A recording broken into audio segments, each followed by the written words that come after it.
স্বাস্থ্য পরীক্ষার জন্য এভারকেয়ার হাসপাতালে যাচ্ছেন বেগম খালেদা জিয়া। বিস্তারিত জানাতে সহকারী মাহাদি সেকান্দার যুক্ত হচ্ছেন সরাসরি।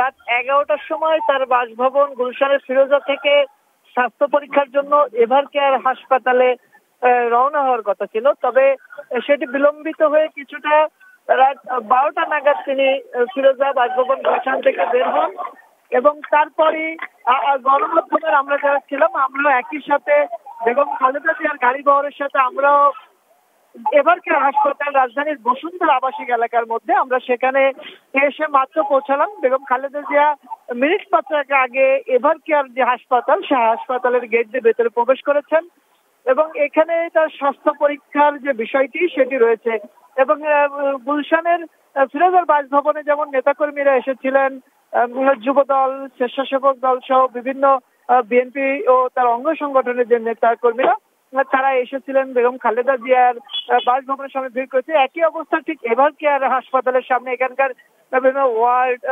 মহানগরের বিভিন্ন পর্যায়ের নেতাকর্মী তাদেরও উপস্থিতি রয়েছে এভারকেয়ার হাসপাতালের সামনে। তবে গণমাধ্যম কর্মীদের ভেতরে প্রবেশের যে সুযোগ এভারকেয়ার হাসপাতাল সেই সুযোগটি নেই।